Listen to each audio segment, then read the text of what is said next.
여호와께서 이르시되 이스라엘아 내가 돌아오려거든 내게로 돌아오라. 내가 만일 나의 목전에서 가증한 것을 버리고 내가 흔들리지 아니하며 진실과 정의와 공의로 여호와의 삶을 두고 맹세하면 나라들이 나로 말미암아 스스로 복을 빌며 나로 말미암아 자랑하리라. 여호와께서 유다와 예루살렘 사람에게 이와 같이 이르노라. 너희 묵은 땅을 갈고 가시덤불에 파종하지 말라. 유다인과 예루살렘 주민들아 너희는 스스로 할 일을 행하여 너희 마음 가죽을 베고 나 여호와께 속하라.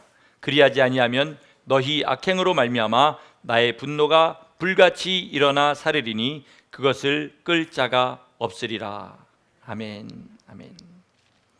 우리 같이 한번 따라해 보겠습니다. 내가 돌아오려거든 내게로 돌아오라. 여러분, 이 말씀이 오늘 여러분의 심령을 온전히 붙잡기를 축원합니다. 오늘도 또 회개에 관한 말씀을 드리려고 합니다. 이런 이야기가 있더라고요. 교회는 헌금하고 혼나는 곳이다. 돈 내고 혼나는 곳이다. 그러니까 교회 하면 헌금하는 게 주로 많이 생각이 되시는 모양이고, 또 목회자가 막 회개하라고 외치는 것이 주로 머릿속에 생각이 되는 모양입니다. 여러분, 설교자가 회개를 외치는 것은요, 인간적으로는 사실 굉장히 괴로운 일입니다. 제가 여러분들하고 교회가 크지 않으니까 다 교제가 있지 않습니까? 어떤 것을 좋아하고 어떤 것을 싫어하는지 알면서 회개하라고 막 강력하게 외치는 것이 그저 이게 그냥 이 땅에서 좀 잘 살자고 하는 말 같으면 안 하고 싶을 정도로 괴로운 일입니다. 저도 주님 앞에 부끄러운 게 많은데 못 묻은 개를 나무른다고 제단에 서서 회개하자고 외치는 것이 참 어려운 일입니다. 그러나 이것을 해야만 하는 이유는요, 하나님께서 살아계시기 때문입니다.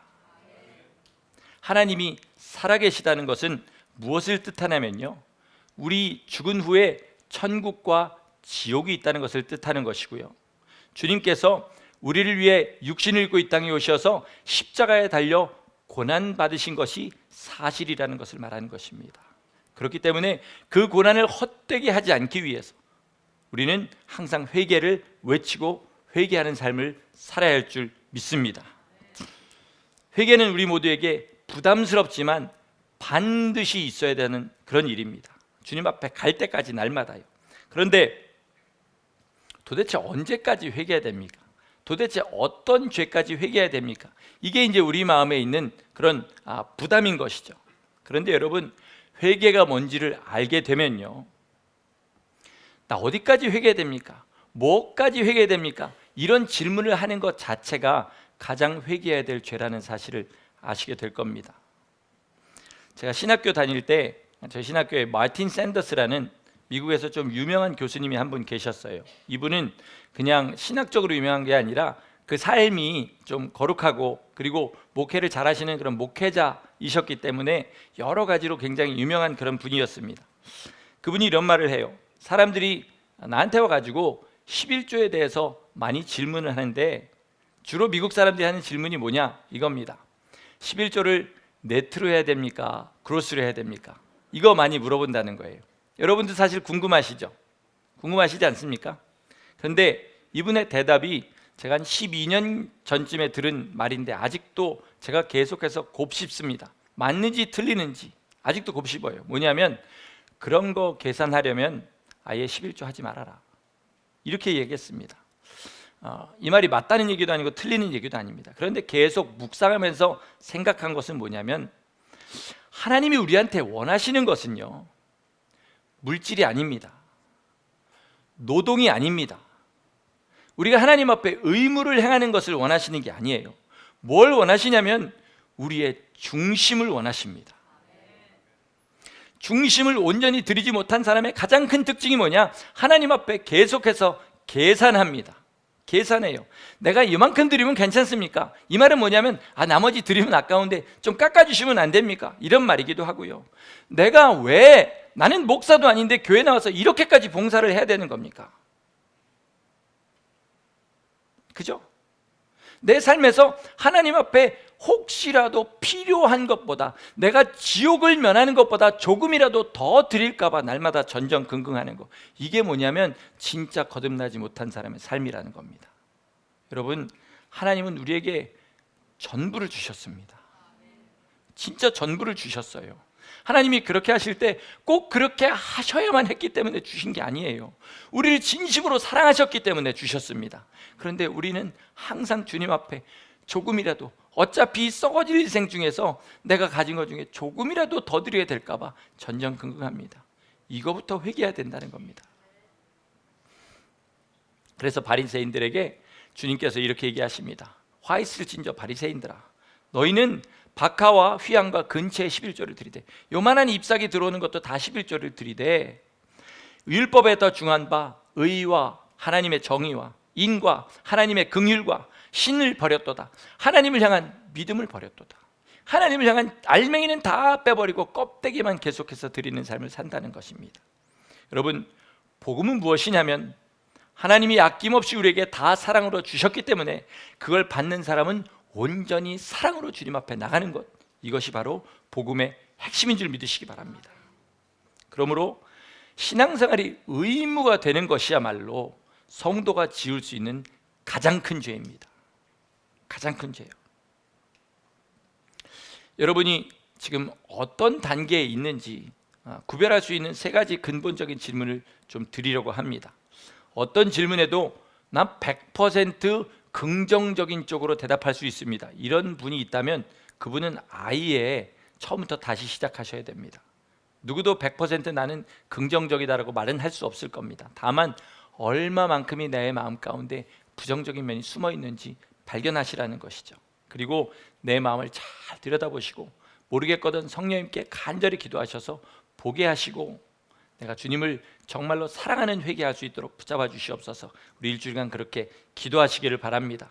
세 가지 질문을 드리는데 어쩌다 보니까 두 가지가 운율이 맞았어요. 그래서 나머지 하나 좀 억지로 운율을 맞췄는데 여러분 기억하시기 좋게 만든 거니까 여러분 기억하시면서 일주일 동안 한번 내 삶을 놓고 한번 생각해 보시기 바랍니다. 첫째 질문은 이겁니다. 나는 소망하는가 아니면 도망하는가? 좀 길게 얘기하면 나는 영생을 바라보고 소망하는가 아니면 지옥을 두려워해서 도망하고 있는 중인가? 이것을 보라는 거죠. 성경에는요 지옥을 두려워하라는 말씀이 없습니다. 지옥을 두려워하는 말씀이 없어요. 다만 뭘 두려워하라 그러죠?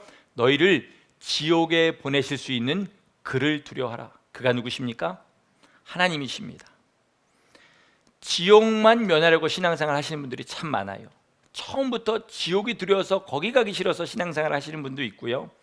잘 하나님을 사랑하고 나가다가 언제 또 이런 신앙으로 돌아가게 되냐면 세상에 욕심이 생길 때, 그럴 때 그저 지옥만 면하고 주님 앞에 가고 세상도 즐기려는 그런 계산으로 신앙생활 하시는 분들이 있습니다.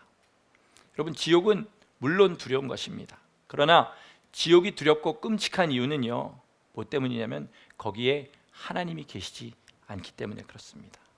여러분, 이 세상이 왜 그렇게 불공평하냐고 참 항의하시는 그런 분들이 참 많아요. 그런데요 이 세상이 불공평한 것은요 하나님이 불공평하신 것이 아니고 사람이 하나님의 통치를 거부했기 때문입니다. 여러분, 세상에 지금 생기는 모든 악 중에요 사람이 하나님 말씀대로 통치를 받았다면 생길 만한 악이 뭐인지 한번 생각해 보시기 바랍니다. 아무것도 없어요. 아무것도 없습니다. 사람이 하나님의 통치를 벗어난 것입니다. 무슨 말이냐? 나 하나만 하나님의 온전한 통치를 받으면 많은 것이 바뀐다는 겁니다. 여러분, 가정에서요 만약에 내가 가장입니다. 요즘 가장은 아빠라기보다는 좀 엄마라는 세상이 그렇게 돼버린 것 같습니다. 남성들이 집에서 힘을 못 쓰셔요. 저는 힘을 씁니다. 그러나 많은 분들이 못 쓰시는 것 같아요. 예. 가장이 그 가정에서 키 역할을 하시는 분이 정말 하나님의 통치를 받으면요 그 가정이 하나님의 통치를 받습니다. 아이 하나만 정말 하나님의 통치를 받아도요 그 가정에 많은 것이 변하게 됩니다. 여러분, 소돔과 고모라가 멸망하게 된 마지막 이유가 뭔지 아십니까? 의인 5명이 없어서였어요. 아브라함이 의인 5명만 찾으면 어떻게 하셨습니까? 그러니까 주님이 그럼 내가 멸망시키지 않겠다 이렇게 얘기하셨어요. 근데 그 의인 5을 못 찾았습니다. 무슨 말이냐? 우리 여기 계신 분 중에 하나님이 인정하시는 분이 5명만 돼도 도시 하나를 살린다는 겁니다. 그렇죠? 그러면 어떻게 우리가 하나님이 의인이라고 인정하실 수 있는 회개를 할 수 있냐? 그것은 뭐냐면 세상을 뒤로 하고 천국을 소망하는 그런 진실한 삶을 살아가는 겁니다. 지옥만 면하려고 지옥에서 도망하는 것이 아니라 천국을 소망해서 천국으로 달려가는 삶을 사는 것이죠. 요한복음 3장 16절을 보면요, 우리 다 외우시니까 한번 보겠습니다.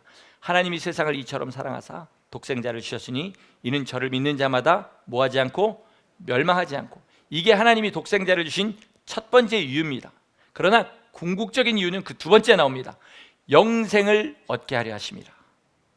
멸망하지 않는 것이 목적이 아니에요. 하나님의 궁극적인 목적은 뭡니까? 영생을 얻게 하게 하시는 겁니다. 주님을 사랑하는 사람이 영생을 얻습니다. 그저 이 땅에서 의무만 행하는 사람이 아니고요. 그러니까 예수님께서 십자가 달린 목적은 뭡니까? 우리로 하여금 천국을 소망하고 영생을 소망하여 달려가도록 만드신 것입니다. 그런데 영생을 소망하지 않고 하나님이 주실 그 상급을 소망하지 않고 그저 이 땅에서 세상 말로 면피만 하려고 그렇게 나가는 삶을 사는, 그것을 어떻게 회개라고 하겠느냐는 것이죠. 여러분, 지옥을 두려워서 도망하시는 신앙생활 하십니까? 아니면 천국을 바라보고 소망하는 생활 하십니까? 이게 첫 번째 질문입니다. 두 번째 질문은 이것입니다. 당신은 회개하십니까? 아니면 회칠하십니까? 회칠이란 게 뭐죠? 시체가 썩어가는 것을 아름답게 좀 하얗게 칠하는 것입니다. 제가 어릴 때 저희 부모님들도 그리고 저희 얼마 전에 돌아가신 장인어른도 다 화장했습니다. 요즘 한국에서는 화장하는 게 그냥 전체적인 유행인 것 같아요. 그런데 저희 조부모님들 세대만 해도 다 매장을 했습니다. 그래서 저 어릴 때 저희 아버님 쫓아가서 무덤에 풀 뽑고 깨끗하게 청소하고 이러던 기억이 납니다. 한국이 좀 별 환경이 좋지 못할 때에도 무덤이 있는 데는 다 깨끗했습니다. 그랬었어요. 왜 그럴까요? 왜 무덤인들 깨끗하게 할까요? 그 밑에 시체가 있다는 것을 사람들이 다 알기 때문에 그렇습니다. 그냥 무덤이 무덤처럼 보이지 않게 하기 위해서 그렇게 하는 것이죠. 이스라엘 사람들이 무덤에 회칠을 하는 것도 똑같은 이유였습니다. 시체가 썩어가고 있는 것을 조금 더 아름답게 감추려고 한 것이죠. 그러면 우리 신앙생활의 회칠은 뭡니까? 시체가 썩고 있는 것을 그저 치장하는 것입니다. 그럼 회개는 뭡니까? 시체를 치우는 것입니다. 더 복음적으로 얘기하면 죽어있는 자가 주님의 말씀을 받아서 산 사람이 되는 것, 이것이 바로 참 회개입니다. 그러므로 회개의 회칠의 가장 큰 차이는 어디 있느냐? 하나님에게 보이려고 하느냐, 아니면 사람에게 보이려고 하느냐. 사람에게 보이는 것은 쉬워요. 겉모양만 고치면 됩니다. 물론 그것도 쉬운 일은 아니지만 사람들 보는 앞에서만 잘하면 됩니다. 그러니까 혼자 있는 데서는 죄를 짓고 마음으로 죄를 짓는 거죠. 또 교인들끼리 좀 더 친한 사람들 모이면 많은 사람들 모일 땐 안 하는 이야기들 하게 되는 거, 이게 왜 그러냐면 회칠하는 마음 때문에 그렇습니다. 진짜로 회개한 사람은 불꽃 같은 눈동자로 내 심령 가장 깊숙한 곳, 나도 보지 못하는 것을 보시는 하나님의 눈을 의식합니다. 그렇기 때문에 혼자 있건 여럿이 있건 어떤 장소에서도 하나님을 경외하고 하나님을 두려워하고 하나님을 사랑하기 때문에 그 말과 행실이 똑같다는 것이죠. 이게 진짜 회개한 사람의 그런 모습이라는 겁니다. 여러분, 예를 들어서요, 사람들 앞에 보이지 못할 그런 추잡한 죄가 있다고 해보겠습니다. 그게 알려지면 어떻겠습니까? 교인들 앞에 내 추잡한 그런 죄악들이 알려지게 된다면 어떨까요? 망신스럽고 아마 대부분 교회를 옮기는 일이 일어나겠죠. 망신스러워서 볼 수가 없으니까. 그러나 영생이라는 것을 한번 놓고 생각해 보시기 바랍니다. 차라리 세상 모든 사람이 다 내 죄를 알고 하나님만 그것을 없는 것으로 해주시는 것이 훨씬 더 낫지 않겠습니까? 이 마음이 있어야 진짜 회개한 사람이라는 겁니다. 사람 앞에서 떳떳하고 거룩한 척 하려는 것이 아니라 정말 하나님 앞에 내 마음이 순전하고 진실하고 하나님 사랑하는 것이 되는 사람, 이 사람이 진짜 회개하는 사람이라는 것입니다. 그래서 하나님의 눈을 의식하는 사람, 회개하는 사람은 자기의 속을 들여다봅니다. 어디에서 말실수를 좀 했다고 해보겠습니다. 성도로서 하지 말아야 될 좀 그런 악한 말, 뭐 쌍욕을 했다든지 음란한 말을 했다든지, 그래서 사람들 앞에서 나 막 저녁에 잠도 못 잘 정도로 후회가 됐다고 해보겠습니다. 그러면 저녁에 입을 계속 이렇게 때리겠죠. 막 입을 때리고 이놈의 입 주둥이 그러겠는데, 진짜 하나님을 아는 사람은 입이 아니라 마음이라는 사실을 아는 겁니다. 나 이거 어떻게 합니까? 주님, 이게 변하지 않으면 나 평생 죽을 때까지 이런 실수만 하다가 살 텐데 주님, 도대체 어떻게 하면 좋습니까? 이렇게 주님 앞에 기도하면서 나가는 거죠. 그러니까 주님을 아는 사람은 마음을 고치려 하고, 주님을 모르는 사람은 그저 그 행위만 고치려고 하는 겁니다. 그게 바로 회칠인 겁니다. 여러분은 회칠하십니까? 아니면 회개하십니까? 삶을 한번 잘 돌아져 보세요. 우리가 죄인 줄 몰랐던 것을 죄인 줄 알게 되면요, 마음속에서 엄청난 부끄러움이 생겨요. 내가 사람들 앞에서 뭔가 떳떳하고 정말 거룩한 것처럼 얘기했는데 저녁에 집에 들어가 보니까 자랑입니다. 나 드러내는 거예요. 분명히 거기에 있는 그 사람은 내가 지금 자랑했다는 것을 알았을 텐데, 이런 마음 하면서 막 입이 시죠. 막 이빨을 갈게 됩니다. 나 어떻게 하면 좋아, 또 그런 일을 안 졌으면 좋겠는데 하는데, 그런데 그 부끄러움과 절망이 정말로 하나님께서 우리 심령을 파면 팔수록 더 나오게 된다는 거죠. 제가 수요일 날 저녁에도 말씀을 드렸는데요, 요즘 세상이 참 좋아졌습니다. 혹시 이 중에 생맹 색약이신 분 계십니까? 안 계신가요? 아무도? 혹시라도 그냥 생맹인데 보는 척 하시는 분이 있으면 제가 복음을 알려드리겠습니다. 기쁜 소식을 알려드릴게요. 생명이 색이 보게 하는 안경이 나왔습니다. 지금 하시는 분들은 생명일지도 모르겠다는 생각이 들어가네요. 그런데 이 안경을 끼면 심한 생명은요, 그냥 여기가 흑백 TV처럼 그렇게 보이는 생명도 100만 명에 1명 정도 있다고 합니다. 그런 사람이 이걸 딱 끼지 않습니까? 안경을 딱 끼면 그 순간을 포착한 그런 영상들이 많이 있어요. 그래서 보면 100이면 90명은 웁니다. 울어요. 안경을 끼는 순간에 울어요. 그저 보이지 않던 색이 보이는 것만으로 그냥 울기 시작합니다. 세상이 이렇게 아름다운지 몰랐다는 거예요. 그리고 내가 여지껏 이 색을 보지 못하고 산 삶이 너무 억울해서 그런지, 아니면 너무 아름다움에 감동해서 그런지 울게 된다는 거죠. 유전적으로 90% 이상은 다 생명은 남자라고 합니다. 터프하게 생긴 남자들이 막 울어요. 90 먹은 노인도요, 막 웁니다. 만약에 우리가 여지껏 생명처럼 내 보지 못하던 죄악을 보게 되면요, 하나님 앞에 통곡하게 됩니다. 너무 부끄러워서 그냥 이대로 사나 나를 가리우라, 그런 말을 하고 싶을 정도로 막 마음에 부끄러움이 생겨요. 그렇게 놀라고 주님 앞에 통곡하는 것이 회개의 시작입니다. 그리고 그 회개는 어디까지 우리를 인도하냐? 보좌에 앉으신 주님을 바라보게 하고 그 아름다우심을 소망하는 게까지 그렇게 우리를 인도합니다. 여러분, 이거는 사람으로 되는 일이 절대로 아니에요. 그죠? 생명인분이 아무리 자기 눈으로 색을 보려고 해도 볼 수 없는 것처럼, 성령님이 우리를 붙잡아서 우리 눈을 고쳐주시지 않으면 아무도 자기 죄를 있는 그대로 볼 수 없습니다. 그럼 우리가 해야 될 일이 뭡니까? 진짜로 나 회칠하지 않고 회개하는 사람들에게 위해서 해야 될 일이 뭐예요? 성령님 도와주세요. 성령님 도와주세요. 나 분명히 정말로 주님 앞에 고개를 들 수 없는 죄인인데 왜 내 고개가 이렇게 뻣뻣합니까? 왜 나는 사람들 앞에 이렇게 나를 자랑합니까? 라고 기도하면서 주님, 제 더러움을 보여주세요. 이렇게 기도하고 나가시면 회칠하던 내 삶이 회개하는 데 이를 줄을 믿습니다. 여러분, 주님 앞에 간절히 기도하세요. 로마서 12장 1절 말씀이 이 회개와 회칠에 관한 말씀입니다. 자, 뭐라고 말씀하시냐면, 너희는 이 세대를 본받지 말고, 이 세대가 어떤 세대냐면 회칠하는 세대입니다. 율법을 가르치는 사람들이 사람들 앞에는 도둑질하지 말라고 그러고 자기는 성전에서 도둑질하는 그런 세대라는 거예요. 그 외식을 본받지 말고 오직 마음을 새롭게 함으로, 뭘 새롭게 해요? 마음을 새롭게 함으로 변화를 받아서 하나님의 선하시고 기뻐하시고 온전하신 뜻이 무엇인지 분별하라. 이게 회개입니다. 내 마음이 하나님의 기뻐하시고 선하시고 온전하신 뜻을 알지 못하면 아무리 열심히 살아보려고 해도 안 된다는 것입니다. 여러분, 내가 회칠하는 자인지 회개하는 자인지 이번 주 동안 자신을 잘 돌아보시기를 부탁드립니다. 자, 세 번째 질문은 이것입니다. 우리는 사랑하는가 아니면 자랑하는가?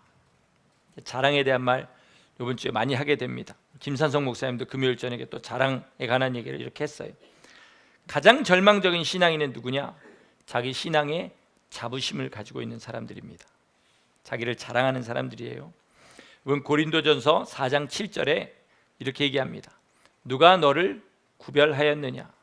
내게 있는 것 중에 받지 아니한 것이 무엇이냐? 내가 받았은즉 어찌하여 받지 않은 것처럼 자랑하느냐?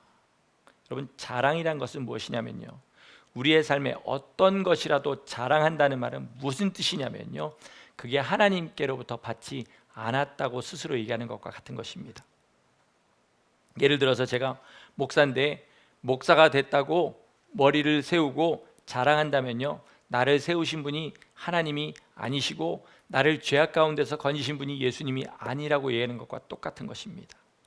만약에 여러분이, 우리 중엔 그런 사람 없지만 산간벽지에 태어나서 노벨상을 수상한 학자라 할지라도요, 자기의 그것을 하나님 앞에, 사람 앞에 자랑하면요, 나에게 두뇌를 주신 분이 하나님이 아니고 내게 끈기를 주셔서 이렇게 공부할 수 있도록 환경을 열어주신 분이 하나님이 아니라고 그렇게 얘기하는 것과 똑같습니다. 그러므로 자랑하지 말으셔야 됩니다. 대신 뭐 하셔야 되냐면, 여기에 요 한일자 하나 빼면 뭐가 되죠? 자랑에서 한일자 하나 빼면 사랑이 됩니다. 오늘 본문 말씀을 한번 보도록 하겠습니다. 1절에 아까 우리가 같이 읽은 말이 이거죠. 이스라엘아, 내가 돌아오려거든 내게로 돌아오라. 내가 돌아오려거든 내게로 돌아오라. 조금 말이 이상하죠, 그죠? 그냥 내게로 돌아오라가 아니라 네가 만약에 돌아오려거든 내게로 돌아와라. 아니, 그러면 다른 여러 목적지, 종착지가 있는데 그 중에 하나로 하나님을 고르라는 이야기인가? 그런 뜻이 아닙니다. 너희가 예전에 나한테 한다고 하던 그 신앙생활은 내게 돌아온 생활이 아니었다고 말씀하시는 거예요. 다시 성전 지을 생각하지 말고, 다시 율법대로 살 생각하지 말고 먼저 너희 마음을 나에게 다오. 주님께서 이 말씀을 하시는 거예요. 신앙생활의 겉모양으로 돌아오지 말고 뭐로 돌아오라? 너희의 중심으로 내게 돌아오라. 주님께서 이렇게 하시는 말씀인 겁니다. 여러분, 회개의 가장 핵심에 있어야 되는 게 무엇이냐면요, 하나님께서 우리를 사랑하신다는 사실을 아는 것이 있어야 됩니다.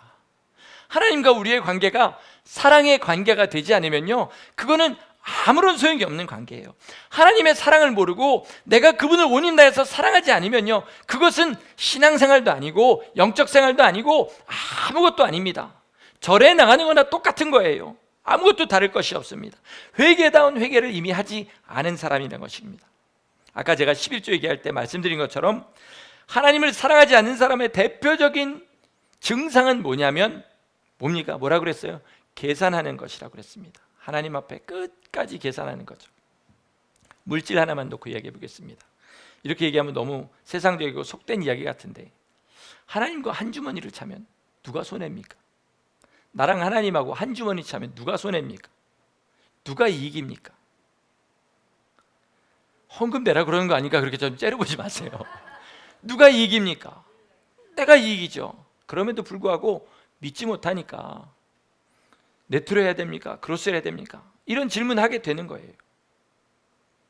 내가 주님 앞에 내 삶을 들여서 주님 앞에 헌신하면 누가 이깁니까? 하나님이 더 좋아지시나요? 아니잖아요. 우리 영혼이 주님 앞에 누릴 영광이 더 많아지는 거 아닙니까? 그럼에도 불구하고 내가 혹시 다른 사람보다 더 헌신할까 봐, 왜 다른 사람들인데 나만 시켜요? 왜 이런 신앙생활을 해야 되냐는 거죠. 하나님은요, 우리를 너무 사랑하셔서 육신을 입고 이 땅에 오셔서 침뱉음을 당하시고 십자가에 달려서 그 모진 고난 당하시기를 조금도 주저하지 않으셨습니다. 하나님의 의무가 아니었어요. 진짜로 다 사랑으로 하신 일입니다. 이거를 우리가 얼마나 이야기를 해야 되는지 모르겠습니다. 하나님은 모든 걸 다 사랑으로 하셨어요. 그런데 우리는 하나님 앞에 사랑으로 나가지 못하는 거죠. 예를 들어서 우리의 자식이 있는데, 내가 굉장히 부자라고 해보겠습니다. 자식이 있는데 나는 자식을 위해서 목숨을 버릴 만큼 사랑하는데 내 자식은 날마다 나한테서 한 푼이라도 더 뜯어내는데 혈안이 돼 있다. 그게 부모의 눈에 보인다면 여러분 얼마나 그 심정이 비참하겠습니까? 내가 날마다 하나님 앞에서 하나님이 나 사랑하시는 거 되게 부담스럽습니다. 우리는 그렇게 나가는 거예요. 왜 나를 그렇게까지 사랑하셔서 내 삶이 이렇게 부담스럽게 만드셨어요? 날마다 한숨 쉽니다. 저 눈에 주님 뜻대로 해야 될 일은 보이는데 하기는 싫고 왜 도대체 이렇게 만드셨어요? 라고 우리도 모르게 자꾸 그렇게 나가는 거죠. 새벽기도 안 나오시던 분이 새벽기도 시간이 가까워오고 5분 10분 가까워오는데 하나님 왜 내 새벽에 기도를 해야 됩니까? 이렇게 되는 현상이 벌어지죠. 저도 새벽에 어느 날 보면 제가 5시에 일어나는데 어떤 날은 4시 45분에 일어날 때가 있어요. 눈을 딱 뜨면 지금부터 기도해야 되는데 이런 생각이 들기도 하면서 15분을 어떻게 됐든 무슨 생각을 하면 주님 1분이 1시간 되게 하여 주시옵소서. 그래서 15시간 자는 것처럼 막 이런 생각이 들 때도 있다는 거죠. 저는 도대체 왜 이렇게 하나님 앞에 진실하지 못하고 계산적인 신앙생활을 하는지 모르겠습니다. 여러분, 이렇게 내가 계산적이 될 때 하나님이 마음 아파하신다는 걸 아는 사람, 이 사람이 진짜 회개한 사람입니다.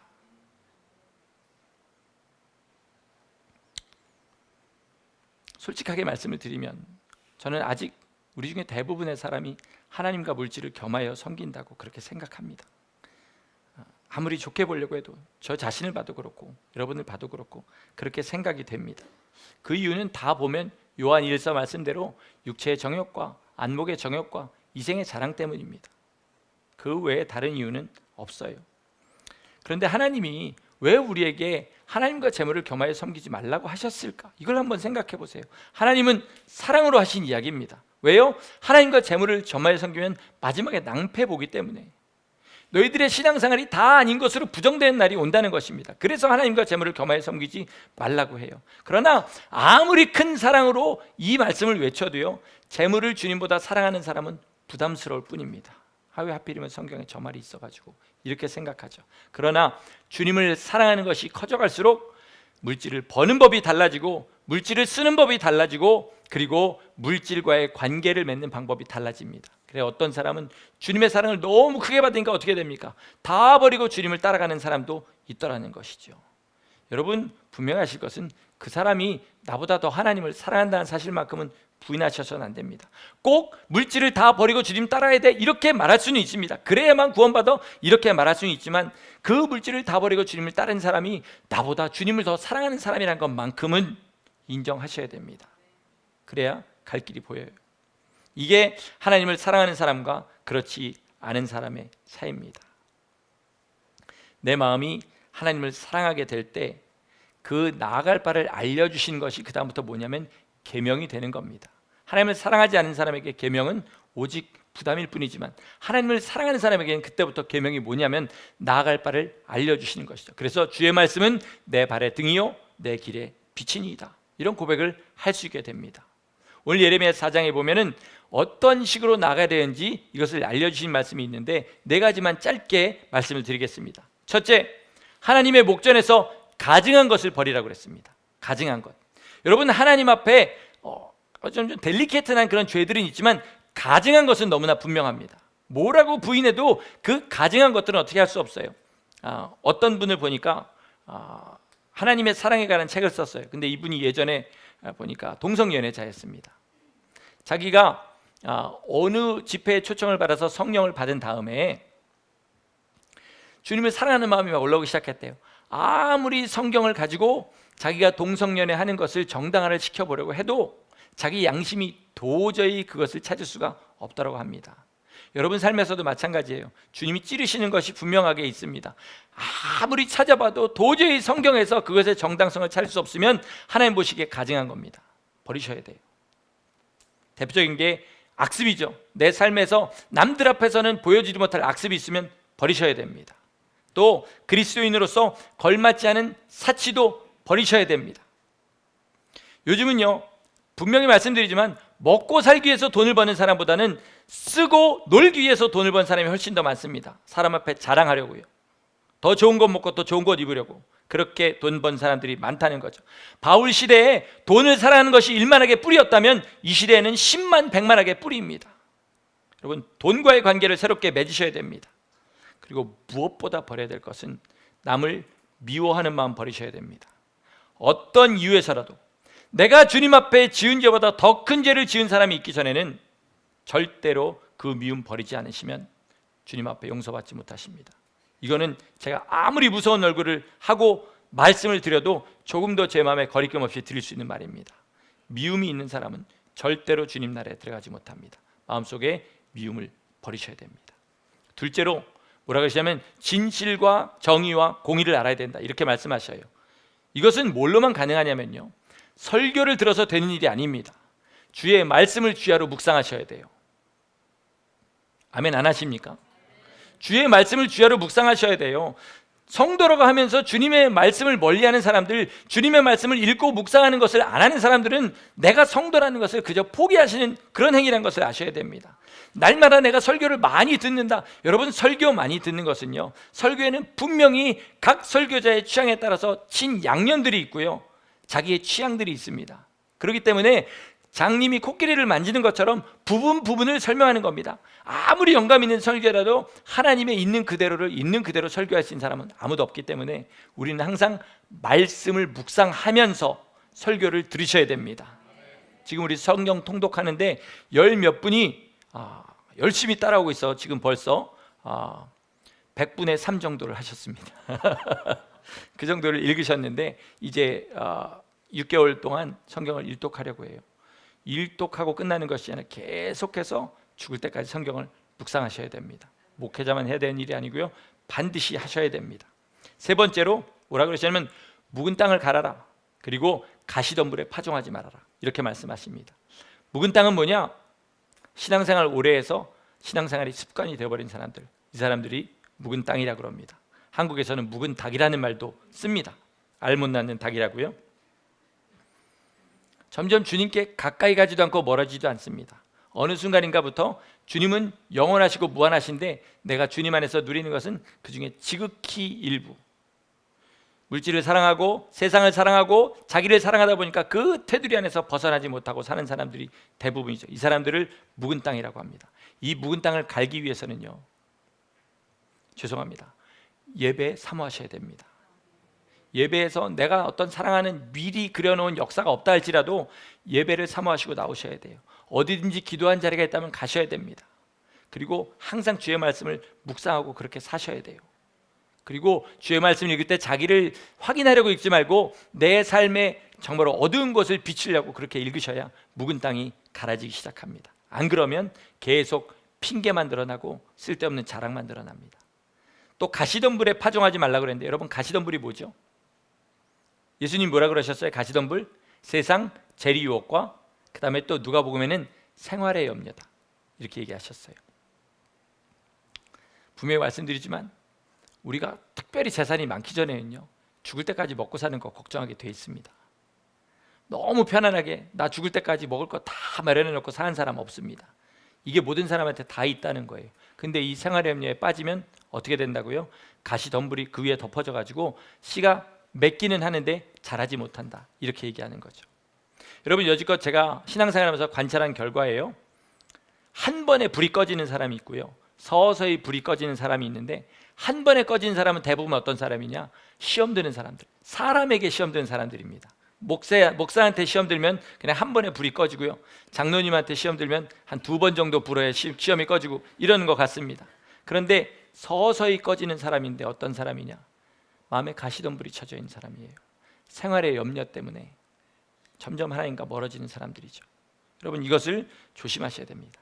마지막으로 주님이 하신 말씀 뭐냐면 마음에 가죽을 베고 할례를 받아라, 이렇게 말씀하십니다.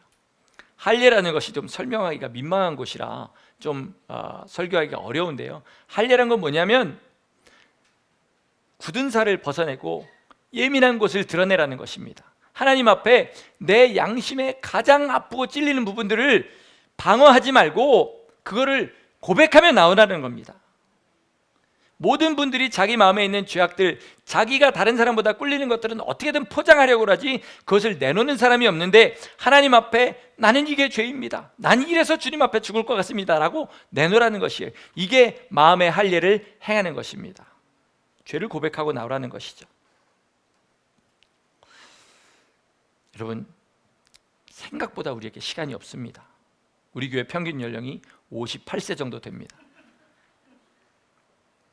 생각보다 시간이 없어요. 생각보다 시간이 없습니다. 내일 하지 미루지 마시기 바랍니다. 출애굽기에 보면 이런 장면이 나와요. 하나님께서 성막을 지으시려고 이스라엘 백성들이 애굽에 나올 때 물품들을 막 요구하라고 그랬지 않습니까? 그것들을 다 가지고 나왔어요. 그 중에서 이제 성막을 지을 텐데 이런 거를 가지고 나와라 라고 얘기했습니다. 그랬더니 백성들이 자원에서 많이 가지고 나왔습니다. 근데 일하는 사람이 나중에는 너무 가져와서 그거 받느라고 일을 못하니까 이제 충분히 왔으니까 그만 가져오라고 얘기해 주세요. 이렇게 얘기를 했더니 이제 그만 가져오라고 했습니다. 그러니까 어느 순간에 내고 싶어도 낼 수 없는 순간이 와버린 거죠. 결과는 어떻게 됐냐면요, 부지런하게 주님 앞에 나온 사람들은 자기가 바친 물건이 자그마치 하나님의 임재가 있는 그곳의 일부가 되는 그런 영광을 누리게 됐습니다.